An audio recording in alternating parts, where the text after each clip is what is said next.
정부가 북한에 대해 경고 수위를 높이고는 있지만 인도적 대북 지원은 계획대로 추진한다고 밝혔습니다. 인도적 지원을 정치적 사안과 분리한다는 입장인데요.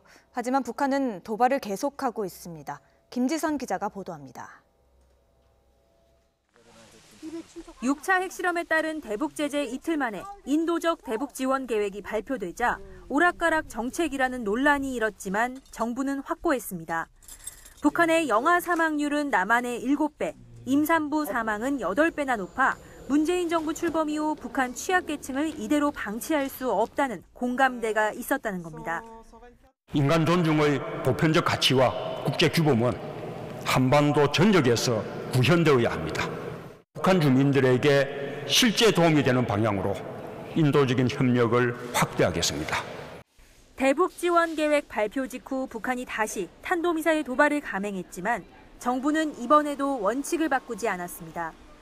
오히려 초강력 대북 제재로 경제난이 예상되는 상황에서 북한 정권이 아닌 취약계층이 가장 먼저 타격을 받을 것이라며 시급성을 강조했습니다. 시기적으로 부적절하다는 비판을 감수하고라도 일관성 있는 대북 정책을 추진하겠다는 의지를 드러낸 겁니다. 북한에도 영유아가 있고 어린이들이 있고 임산부가 있고 노약자층이 있습니다.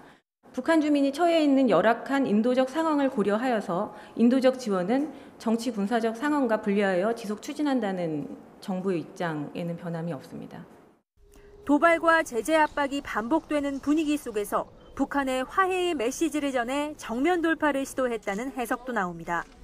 남북 간 채널이 모두 막히고 북한이 대화 제의에 호응하지 않는 상황에서 남북 관계의 실마리를 풀려면 인도적 접근 외에 뾰족한 수가 없기 때문입니다.